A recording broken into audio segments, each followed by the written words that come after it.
Hi, welcome back. This is Deborah Peters and my podcast, Neuroscience for Success, with this new series, The Journey of the Mastery of Your Mind. And all the way from Great Britain is my co-host, Richard Daniel Curtis. We're shooting this on a Monday, and it's been a crazy day so far for both of us. So, And you've forgotten where I come from already.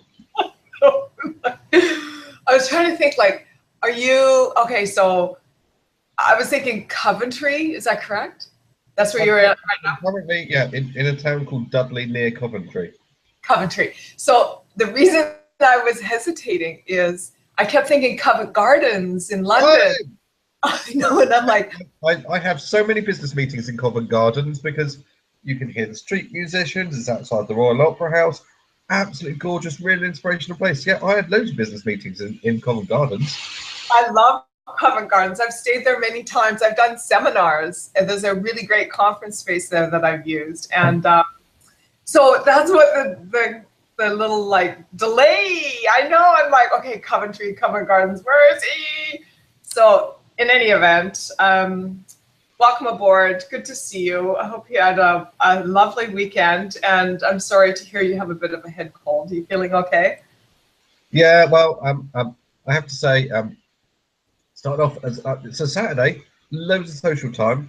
Sunday, woke up really bad sore throat. I was like, oh my goodness me, what's going on? What's going on? Took some painkillers, I'll be all right. I just ignored it, and I actually did a full day's worth of filming for a course on mental health on Sunday.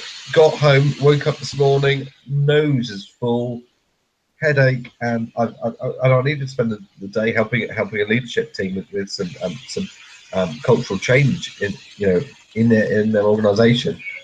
So I've just kind of ploughed on through. So here I am in my hotel. I've now had a swim. I've now had a steam room. I'm feeling a little bit better. As soon as we finish, I'm off to go get some food, and then I'll be honest with you, that'll be it. You're crashing. You're crashing. I know. You know, when I was there in January and I did that seminar for British Marine and the UKTI, I think I shared this with you. So like the night before, I seemed fine till about 3 a.m, and I woke up and I had some kind of stomach flu, and didn't go back to bed until 8, and then I was on at noon. So I basically did the entire afternoon seminar.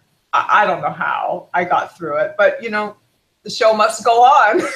What are you gonna say? You can't really call in sick when you have your own business. So there you go. Well, I'm glad we're here. And today we're going to talk about judgment and how judgment can work for you and how judgment can actually work against you. And so, there's a lot of judgment that goes on in the world. And I think we oftentimes see the negative and the repercussions of coming from a place of judgment. But judgment can also be really good. Judgment can be good for making evaluations, for discernment. I mean, Richard, judgment is really the key, especially with teens, and being able to come into a situation and to be able to access good judgment. I'm sure you see that a great deal. Yes, I mean, it's really interesting you talk about that, because there is something called choice theory that explains many of the decisions that we make, where actually we have in our heads a world that we live in. This is our belief of how we are. So many of the decisions that we make are the ones that fit into our belief of how we are. Now, when you're doing transformational change, like you and I do in different respects, then what you need to do is you need to change that vision of how people see themselves, so that when they make a choice, they're making the choice towards the new them, not the old them. And this is no different when you look at even things like dieting behavior. What the way that we act towards going to the gym, doing workouts, and changing our diet is, we tend to go towards what we've always known, what we've always done, whereas actually the whole point, and this is where a PT holds you accountable, is you're developing you to the new you, and actually you're making choices that fit in with the new you, not the old you. So what you're saying is that it really comes down to patterns. It's the patterns that we have in our thinking that actually can cloud our judgment. So I can see that, I can see that with the business clients. We coach a lot of companies. Actually, right now, we're coaching this really amazing company that's in the renewable energy space. And that's one of the main areas that I work with the leadership team about is, where is this decision coming from? Where is this judgment coming from? Is it coming from a pain driver that's got you trying to get away from not wanting to repeat an experience that you've had? Or is it coming from a pleasure driver, which is moving you towards some kind of measurable, tangible, desired outcome? And when I explain it to them that way, it helps, even that increases their choice. And isn't that really what it's all about? Life is about consistently increasing your choice. If what you're doing is decreasing choice, if it's contracting, then that judgment is blocking you. And you can feel it in your body, right? I can. Like if I'm making a judgment based on my own fear or inadequacy, like this perception of inadequacy, then I can feel that. That's, how can I say this differently? So let's say we judge someone based on how they look, for example. So we can look at someone and we can judge someone based on how they look. And but that judgment can only come from our own feelings of inadequacy if we're making a negative judgment. And so what that does then is it actually amplifies within us our own feelings of inadequacy, right? Absolutely, absolutely. Do you ever muscle test when you're making decisions? Yes, I do, which is a very powerful tool. Tell our viewers about that. Right. So there's slightly different ways of doing muscle testing. The way that I would do muscle testing, and it literally is what it says on the tin. It's testing your muscles as to whether you're answering yes or no to a question. The way that I do it is I will stand up. I'm going to have a go now, see if I can do it. So I will stand up, legs shoulder width apart, knees slightly bent. I'll do, maybe I'll say a couple of affirmations or something to get myself in the mode, and I'll say, for example, should I stop talking? If you lean forward, your body's telling you yes. If you lean backwards, your body's telling you no. At that moment in time, just so you know, I lean back. So it's quite handy, really. On the other hand, I could ask, does Deborah know what I'm talking about? My body leans forward. And so you're using your body to test your subconscious, because Yes. your subconscious knows an awful lot more than your conscience does. Yes, that's brilliant. And so one of the ways that I do it is, you can do this test, right? Yeah. Test. But the thing that we want to tell the viewers is, before you ask the question, whichever, like if you're going to use the standing test, which is fantastic, it's especially if you're in a room with a group of people and you're networking and you're talking to people, it's going to be a very easy thing to do physiologically. But the point I want to make is you got to kind of set the frame for doing that kind of testing with a calibration process. So you have to first ask yourself, show me a yes, right? And if you lean forward, then that's the yes.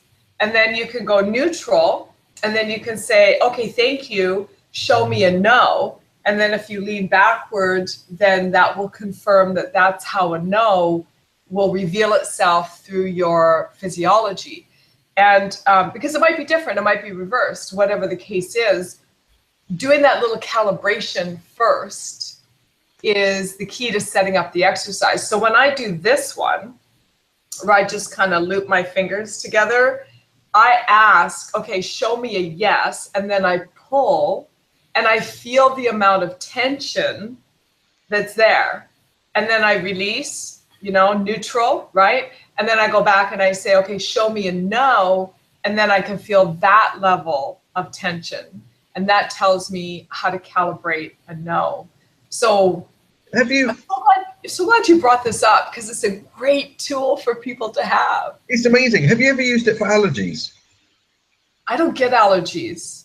Okay, well, so obviously, I'm sure the listeners know that I'm a really bad expert. And what you can do is you can use kinesiology to test for allergies, and it's almost the same. The difference is going to be that you're going to hold whatever it is. Well, first of all, hold your hand against your stomach, put your arm out, and get someone to push the arm down. You should be able to resist it. Okay. So someone shouldn't be able to push your arm down in that position. Then get something that you're allergic to. I haven't got anything here, strangely enough, that I'm allergic to. And do this. So you hold whatever you think you might be allergic to against your stomach, put your arm out, and see if that person can push your arm down. If they can push your arm down, then you're allergic to it. I think you're allergic to your hotel room. It does need a second person, otherwise it's just a crazy man waving his arm around. Right, I know, with his hand on his stomach. Yeah. What's going on? Yeah. Yeah, this is a great kinesiology. It's a fantastic tool. I use it when I buy supplements. It's a great way to know not only if the supplement is what my body needs, but also how much of the supplement I need. So, when you start playing with that, you can pretty much, and eventually I think what ends up happening, at least for me, is I started to develop, without even having to do the testing, just a heightened self-awareness of what that food or that circumstance or that supplement or whatever the case is, how that's going to impact me without even having to do the muscle testing. But until you get to that place and you develop that awareness, then yeah, definitely it's fantastic. But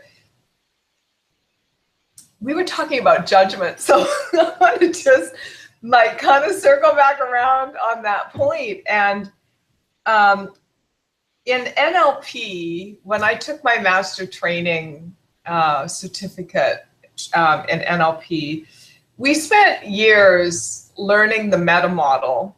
And if you're a viewer that doesn't know NLP, neuro-linguistic programming, and you're not familiar with the meta model, I would recommend that you just look it up online, because it's a great way to understand our behavior and how our behavior comes to be, and then how we project those filters. We filter life through generalizations, distortions, and deletions. So we generalize concepts, we distort concepts, and we delete concepts. It's just part of being a human being. And so within the meta model is a concept called nominalization. And the idea of nominalization is that judgment is actually a nominalization. Now, that can be good and useful, and it can be negative and detrimental. So when is it good and useful? Well, it's good and useful when we're discerning something, when we're comparing, the contrast, like, okay, I know what I don't want, so therefore I know what I do want. Like, we getting that clarity on our life and our preferences and the things that we enjoy. And it helps us evaluate, it helps us make decisions. However, where that nominalization becomes an issue is that it actually freezes us in time. Like, all judgment freezes us in time. And let me explain. So when we make a judgment on something within ourselves, we look at something external or something in our lives or something within ourselves. Like, let's say you are feeling particularly bloated and uncomfortable on a particular day, and women can relate to this. Okay, that's why I'm using this example. And you're like, okay, I feel yucky, I feel bloated, and you've got an event to go to, and it's like you need to go put on those skinny jeans or that fabulous dress, but you don't feel it, you're not feeling it. So you kind of like, what happens is your mind freezes that judgment in time, and it's like you become it. So even if you dress up and go out and people go, oh my God, you look so fabulous, you can't really take that in because you've blocked that with your nominalization. You've blocked it with your judgment. And then it kind of becomes pervasive, and it bleeds into other perceptions that you have of yourself if you don't know how to identify it and realize that it really was nothing to begin with. It was just a brief moment in the day, and it's not the rest of your life, but it can bleed into more decision making and more, in that particular case, more around, you know, the relationship that you have with your body, for example. And so that can happen in all kinds of relationships. You know, you have, let's say in business, you have a business failure. And so you make this judgment about yourself, and you make this judgment about business, and then you freeze that judgment in time, and it becomes a thing that you keep projecting forward, and that actually blocks you from seeing all of the amazing opportunities that exist around you. And so I have a tool for shifting that, but first I want you to weigh in on that concept, Richard, before I share that tool.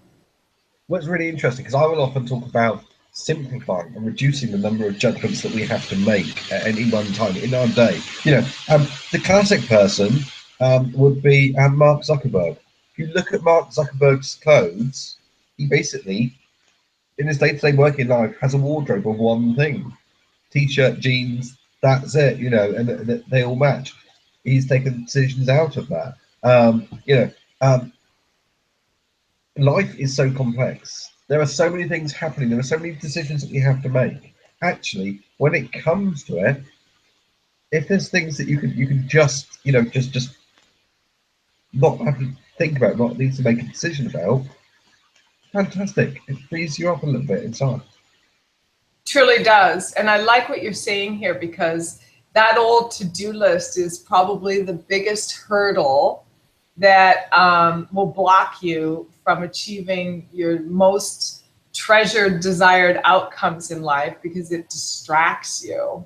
It causes procrastination. Say that again. It causes procrastination. Causes procrastination.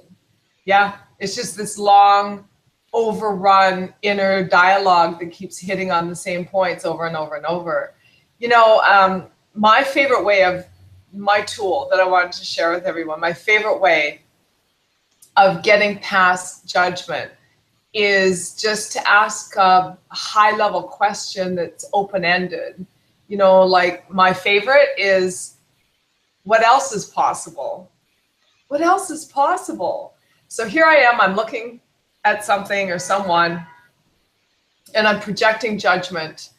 And rather than, you know, try to rein all that in and shift that, I just ask a different question, like, well, what else is possible? So if you're a business owner, or you're in a relationship, or you're going into a negotiation, or, you know, you're not feeling well physically, you can just ask yourself the question, well, what else is possible? If I'm here now, and this is a nominalization, and I have frozen this concept in time, and it's become a thing so that it's causing me, or I think, or I'm perceiving it as causing me to feel stuck, then just ask a question. What else is possible? And see how that completely dissolves that blocking energy and enables you to shift. Exactly. It's a bit like I'm saying, reflecting on that, and I'm listening to you talking. I'm thinking about how sometimes when we're faced with difficult problems or complex situations and all the rest of it, and our mind's going, but we've just lost the contract, or but this has happened. And I was just sat here reflecting on how actually it's really useful to, in your head, say something like, this has happened, but that means duh. Yeah, that's good, because then you open up to allow in something else. Yes. Instead of saying, well, this has happened, so this is where I am. And my argument is, well, this has happened because that's where you were. Yes. It happened because the precursor to that was you were in some kind of place within yourself that was limiting in some fashion, and therefore this, let's say in this case, it's a loss of a contract. This loss of contract presents itself, and it's like, okay, but this isn't where I'm going. This is just a product of where I was. So what else is possible? Exactly. Yeah, Now, how are we doing time-wise? I think we're pretty much a wrap, really. I've just looked at the clock, and I think we're running over already. Oh, probably. It feels like we've just started. I know. It's because we have so much fun doing this. And I know, I love it every time. It's just amazing. So our viewers, just, something that's coming up is we're going to do something on customer service. And sorry. So we've both got some great stories lined up. Sorry, I'm chuckling because, oh my goodness me, you have no. It took me 5 months to get internet access in our new office, which is in an existing business centre, because of poor customer service from 3 different companies. it's unbelievable. And so I'm sure everyone can relate, and everyone has horror stories of customer service experiences that they've had. And so we're going to do at least one episode on that, and I can hardly contain myself because I have a couple doozies that I've experienced in the last 48 hours that are just like mind blowing, like, wow. So yeah, stay tuned. So thank you for sharing, and thank you for liking, and thank you for commenting. And before I sign off, what's your one, Richard? My one is take time. When faced with a difficult judgment, a difficult decision, something like that, take the time to think of an alternative, of a but to that. I like that. I like that. I'm going to concur on that and say, just really do take your time. You might have someone pressuring you, or you might think that bottom line is, if you're making this decision from fear, then you're gonna feel like it's pressure. If you're making a decision and you know what you need to do, or you know what you want to do, by all means, ask for what you want. Ask for what you want, because it's in the honoring of yourself and the asking for what you want that you discover what else is possible. So that's my one. So have a fantastic week ahead, everyone. I know you've got some big stuff going on your side of the pond. So good job. Congratulations. Very proud of you. Love working with you. And thank you, everyone. Keep tuning in, keep subscribing, keep liking, keep sharing, and we'll see you soon. Take care. Bye.